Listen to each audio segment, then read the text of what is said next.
آپ کو یہ خیال نہیں آیا کہ اگر میں آپ کے والد کو جا کر اس شادی کی حیثیت بتا دوں تو کیا ہوگا؟ زمر پانی پی کر کھڑی ہوئی، نل سے گلاس دھویا اور واپس رکھا اور اس کی جانب گھومی، سنجیدہ چپتی ہوئی نگاہوں سے اس کا چہرہ دیکھا۔ آپ کبھی بھی یہ نہیں کریں گے۔ اچھا؟ فارس نے ابرو اٹھایا۔ آپ کو کیوں لگتا ہے کہ میں یوسف صاحب کے سامنے جا کر یہ بات ان سے نہیں کہوں گا؟ زمر کے لبوں پہ ہلکی سی تلخ مسکراہٹ آئی، کیونکہ سامنے سے کچھ کرنے کے لیے جو گٹس چاہیے ہوتے ہیں وہ آپ میں نہیں ہیں۔ آپ صرف پیچھے سے وار کرنے والوں میں سے ہیں۔ ٹھنڈے انداز میں اس کی آنکھوں میں دیکھ کر بولی تھی۔ فارس کی دبی ہوئی مسکراہٹ بھی غائب ہوئی۔ ابرو اکٹھے ہوئے، آنکھوں میں سختی آئی۔ مگ کے ہینڈل کو زور سے دبایا، مٹھی میں بیچا، گویا ضبط کیا ہو۔ کیوں غصہ آ رہا ہے؟ مجھے بھی آیا تھا مگر اب نہیں آتا۔ ایک کاردار نظر اس پہ ڈال کر وہ اپنی فائل سمیٹتے دروازے کی جانب بڑھ گئی، پھر رکی اور مڑ کر اسے دیکھا۔ مجھ سے مخاطب ہونے کی کم سے کم کوشش کیا کیجیے، اور ہاں، آئندہ اس کانٹریکٹ کو شادی مت کہیے گا۔ آپ سلگتی نظروں سے اسے سر سے پیر تک دیکھا۔ آپ میرے شوہر نہیں ہیں، صرف میرے باپ کے مقروض ہیں اور اپنا قرضہ اتار رہے ہیں۔ فارس نے چہرہ موڑ لیا اور مگ سے گھونٹ بھرنے لگا۔ وہ راہداری عبور کر کے دروازے تک آئی تھی کہ وہ بجا۔ زمر نے اسے کھولا۔ وہ بھی بے اختیار اس طرف دیکھنے لگا۔ وہ سامنے سے ہٹی تو باہر کھڑا شخص نظر آیا اور اسے دیکھتے ہی فارس نے بیزاری سے چہرہ پھیر لیا۔ گڈ مارننگ مسز غازی۔ پینٹ کی جیبوں میں ہاتھ ڈالے ہاشم نے مسکرا کر کہا تو زمر گہری سانس بھر کر رہ گئی۔ وہ آفس کے لیے تیار لگ رہا تھا، وجہ اور حشاش بشاش چوکٹ پہ کھڑا تھا اور پرفیوم کی خوشبو نیکسی کے اندر تک پھیل گئی تھی۔ مارننگ کاردار صاحب، وہ جبرن مسکرائی۔ بہت خوشی ہوئی آپ کو۔ اس ہاشم نے نگاہیں آگے پیچھے دوڑائیں۔ گھر میں دیکھ کر آرام سے ہیں آپ؟ مجھے بھی بہت خوشی ہوئی آپ کو اپنے ہمسائے میں دیکھ کر۔ امید ہے ملاقات ہوتی رہے گی۔ اب اگر آپ مجھے اجازت دیں تو کلائی پہ بندی گھڑی دیکھی، میری آج پیشی ہے اور مجھے دیر ہو رہی ہے۔ پہلے میری بات سن لیجئے، وہ مسکراتے ہوئے بولے۔ آج رات آپ ڈنر ہمارے ساتھ کریں گی، تم نے سن لیا فارس؟ ساتھ ہی بلند آواز میں پکارا۔ میز پہ موجود فارس نے اکتا کر سر جھٹکا۔ میں مصروف ہوں، مگر ہاشم نے توجہ نہیں دی۔ مجھے منفی جواب کی عادت نہیں ہے، ہم ڈنر پہ آپ کا انتظار کریں گے، ٹھیک 8 بجے۔ اپنی کلائی کی گھڑی کے ڈائل پہ انگلی سے دستک دے کر دکھایا۔ زمر نے گہری سانس لے کر سر کو خم دیا۔ شیور ہم آئیں گے۔ وہ اسی مسکراہٹ کے ساتھ پلٹ گیا۔ اس کے نکلنے کے چند لمحے بعد زمر پیچھے دیکھے بنا باہر نکلی۔ ہاشم کی کار دور جا رہی تھی۔ وہ نیکسی کے برآمدے کے زینے اترتی سب سے زار پہ آئی۔ وہاں فارس اور اس کی کاریں کھڑی تھیں۔ اپنی کار کا لاک کھولتے زمر نے گردن اٹھا کر ادھر ادھر سرسری سے دیکھا۔ سامنے قصرے دار کی عقبی بالکنیاں دکھائی دیتی تھیں۔ ایک بالکنی ہاشم کے کمرے کی تھی، اسے اندازہ تھا۔ چابی گھماتے ہوئے اس کی نگاہیں دوسری بالکنی تک گئیں، جس کے شیشے کے دروازے کے پیچھے کمرے میں کھڑا کوئی نظر آ رہا تھا۔ زمر نے آنکھیں سکیڑ کر دیکھا تو وہ نوشیروان تھا۔ اس کے ہاتھ میں سگریٹ تھی جو لبوں سے لگائے ہوئے تھا۔ اس نے بھی غالباً زمر کو دیکھ لیا تھا۔ فوراً سے سگریٹ والا ہاتھ پیچھے کرتا مڑ گیا۔ زمر سر جھٹک کر کار میں بیٹھ گئی۔ قبروں میں نہیں، ہم کو کتابوں میں اتارو، ہم لوگ محبت کی کہانی میں مرے ہیں۔ وہ صبح کافور کی مہک لیے چھوٹے باغیچے والے گھر پر ویسی ہی پرملال سی تلی ہوئی تھی۔ ندرت کچن میں کھڑی ناشتہ بنا رہی تھی۔ سادی کے کمرے کا دروازہ بند تھا، غالباً وہ تیار ہو رہا تھا۔ راہداری میں آگے جاؤ تو حنین اپنے کمرے کے بیڈ پہ ٹیک لگائے بیٹھی نظر آ رہی تھی۔ ہاتھ میں سفید جلد والی کتاب تھی جو کل رات زمر کے سامان میں دیکھ کر وہ اس سے پوچھ کر لے آئی تھی۔ زمر نے نہ وہ پڑھی تھی نہ پڑھنی تھی۔ اب اس کے صفحوں کے کنارے ناخن سے رگڑتے وہ سوچے جا رہی تھی۔ شکر ہے کل نکاح پہ ہاشم بھائی نہیں تھے۔ ان کو دیکھتے ہی امتحانی مرکز والا واقعہ یاد آ جاتا ہے اور بھائی کے سامنے اپنا آپ مجرم لگنے لگتا ہے۔ وہ مدھم آواز میں بڑبڑائی تھی، پھر ابرو تفکر سے بھیچے، مگر بھائی کو بتاؤں یا نہیں؟ الجھتے ہوئے اس نے سر جھٹکا، پھر نگاہیں کتاب تک گئیں تو تمام خیالوں کو ذہن سے ہٹاتے اسے کھول لیا۔ وہ دروازہ سامنے تھا جو اسے صدیوں پہلے کے زرد زمانوں میں لے جایا کرتا تھا۔ اس نے اسے دھکیلا، اونچے پٹ واہ ہوئے۔ دوسری جانب چاند کی ٹھنڈی میٹھی روشنی میں ڈوبی رات تھی۔ ایک کھلا میدان اور سامنے حنین نے گردن اٹھا کر دیکھا ایک بلند مضبوط قلعہ جس کے آگے پہرے دار چکر کاٹ رہے تھے۔ اس سارے سیاہ سفید منظرنامے میں وہ ماتھے پہ کٹے بالوں اور ہیئر بینڈ والی لڑکی گلابی قمیض اور سفید ٹراؤزر میں ملبوس فریش سی نظر آئی تھی، مگر صدیوں پہلے کے لوگ اس کو دیکھ نہیں سکتے تھے۔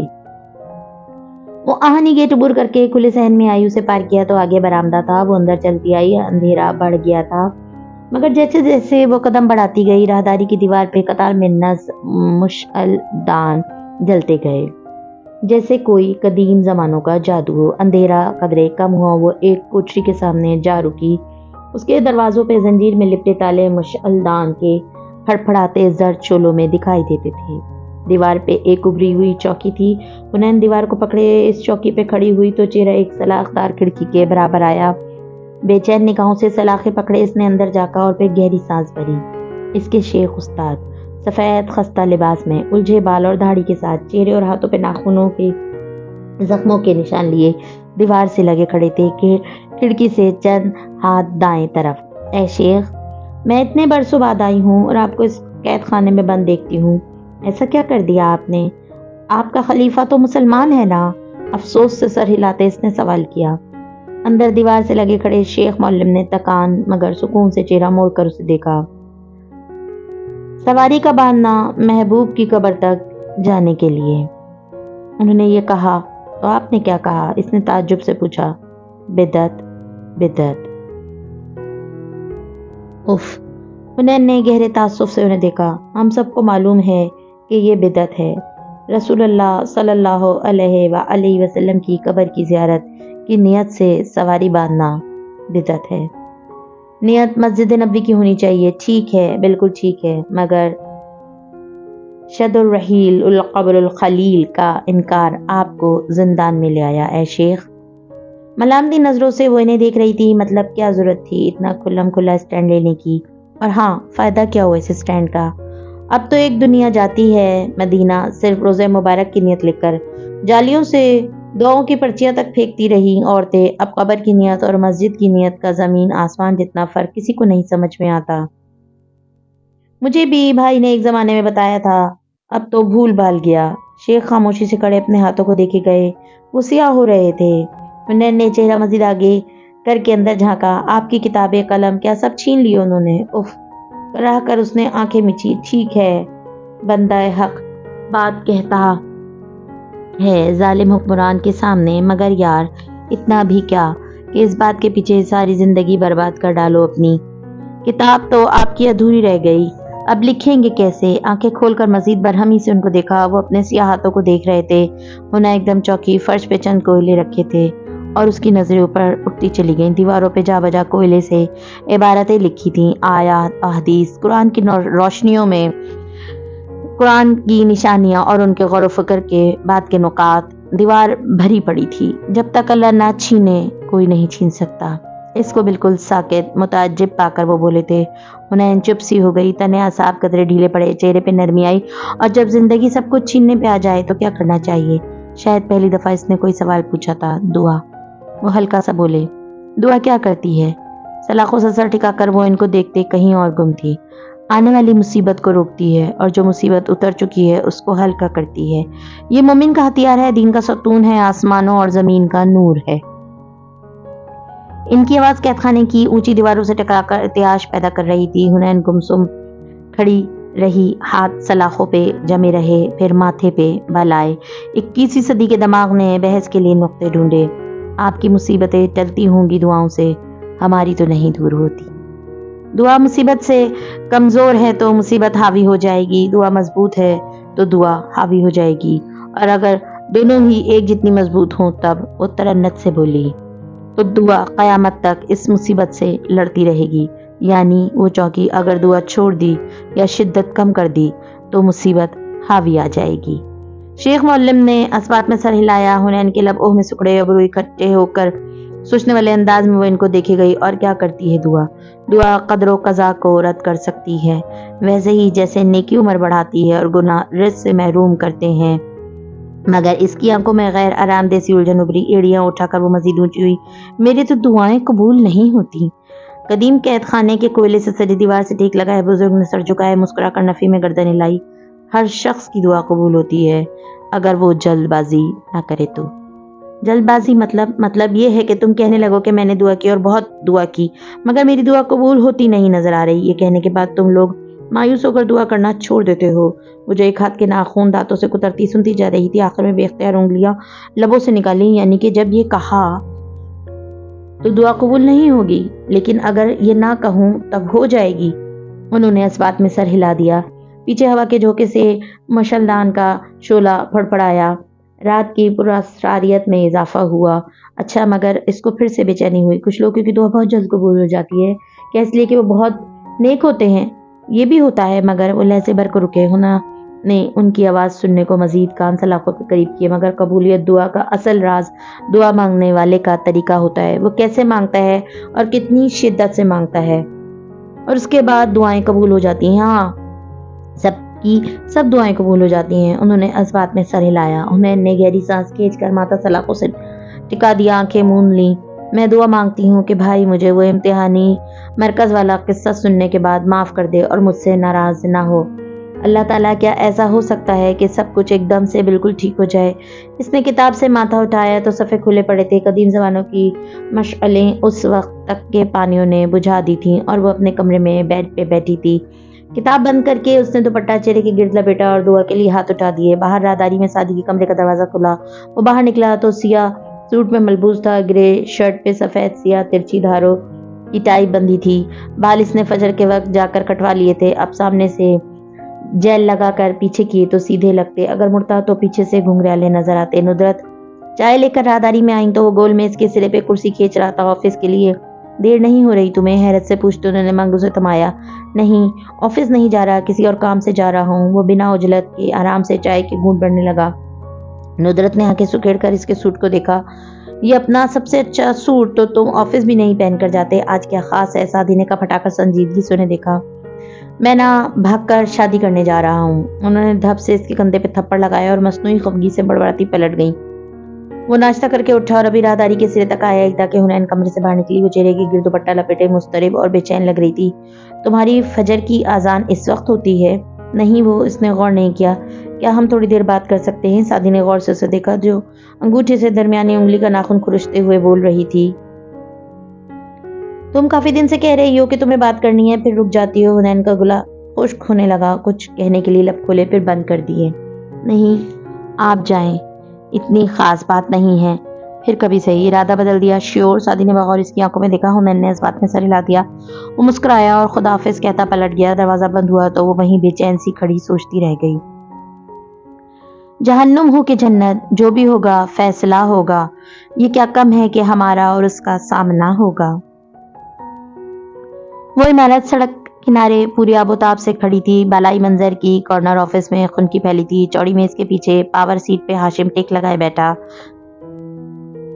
مسکراتے ہوئے کاغذات پلٹتا جا رہا تھا، پھر چہرہ اٹھا کر سامنے کھڑے خاور کو دیکھا۔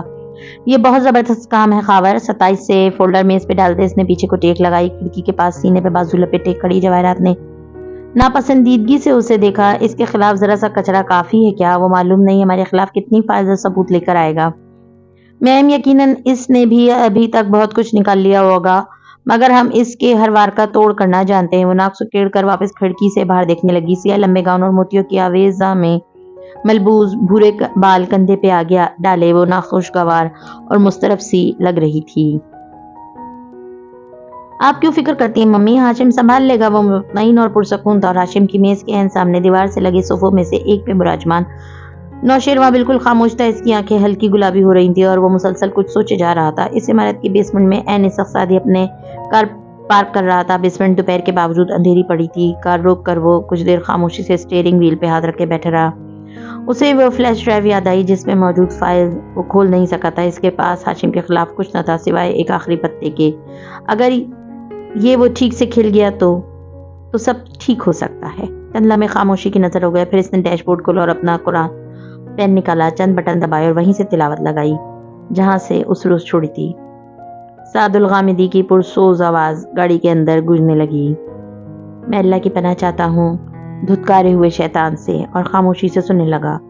اور آپ سکھائے جاتے ہیں قرآن بڑے حکمت والے، بہت علم والے کی جانب سے۔ سعدی کے لبوں پہ اداس مسکراہٹ پھیل گئی۔ میں بھی یہی سوچ رہا تھا اللہ تعالیٰ کہ میں قرآن میں کیا تلاش کر رہا ہوں اس وقت، جبکہ مجھے اوپر ہاشم بھائی کے آفس میں ہونا چاہیے، اور دیکھیں مجھے جواب مل گیا۔ جب میں قرآن پہ غور کرتا ہوں تو گرہیں کھلنے لگتی ہیں۔ قرآن مجھے اللہ کی طرف سے دیا جا رہا ہے۔ اللہ جو نور ہے اور ساری روشنی اللہ آپ ہی سے ملتی ہے۔ مجھے اب سمجھ میں آیا کہ جو انرجی مجھے چاہیے، جو کسی بھی موسیٰ کو فرعون کے دربار میں جانے کے لیے چاہیے ہوتی ہے، وہ صرف قرآن دے سکتا ہے۔ ہلکی مسکراہٹ کے ساتھ وہ زیر لب کہہ رہا تھا، قاری غامدی اگلی آیت اسی مدھم خوبصورت آواز میں پڑھ رہے تھے جب موسیٰ نے اپنے گھر والوں سے کہا کہ